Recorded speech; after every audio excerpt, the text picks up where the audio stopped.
Hi, I'm Tim Morris.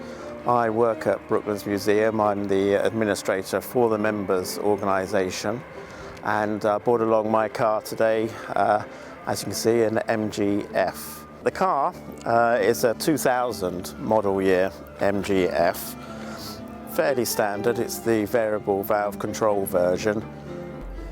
I bought this car as new in 2000, so I've actually had it for 17, coming on for 18 years now, which is the longest I've ever owned a car. The basic car is a 1.8 litre K-series engine with the VVC control on it. It's capable of about 130 miles an hour, 147 horsepower. On this, it was the highest powered version available at the time, although they've since produced a 160 horsepower version. It's been photographed a few times for magazines. It's been in Classics Monthly, and more recently it was in a new magazine that came out about a year or so ago, Modern Classics. It was in the second edition of that. It's fairly standard. It's quite a reasonable sports car. It was the best-selling sports car of its time, outselling the Mazda MX-5, which was its major rival. So with this particular car, a lot of people do modify them, but I haven't done too much with this one. It has got new wheels, which caused a bit of a stir, and still do on the internet forums. They're called the Swedish wheels. Other than that, the only other things I've really done to the car, changed the washer jets, which is pretty minor.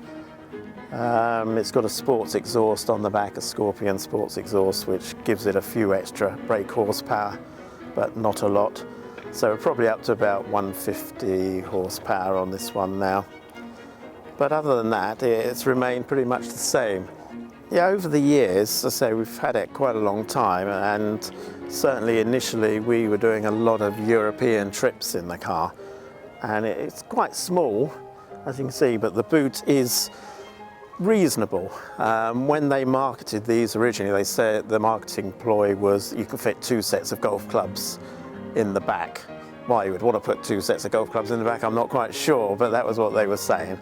And we have travelled around Europe in this with our suitcases and clothing and so on, and it does all fit quite nicely. Because the engine's in the back, you do actually get a little extra space in the front as well, so if you're stopping off at the duty free, you can put a few bottles of wine underneath the bonnet, which is quite handy, extra little bit of storage in there.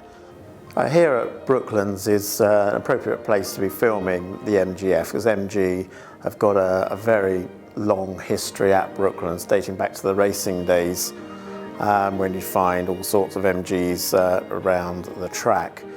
There's also a connection with the MGF more recently, where in 1995, when the car was launched, the Southern dealer launch was actually held here at Brooklands, with one of the early cars down in the Sunbeam Cafe, which is just below the members bar where we are now. Since then, the MGF has made regular appearances at the MG Days that are held here.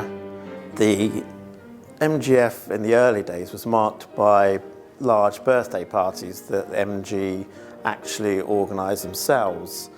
The first one and the second one, so 1996 and 1997, they held 2 very large events at Gaydon, which is now the British Motor Museum. They stopped doing that for the following year, and it was picked up by various forum members for the 3rd birthday party, which was held here at Brooklands. MGF has got quite a history with Brooklands, which stretches right back to those early MG days when they were racing here.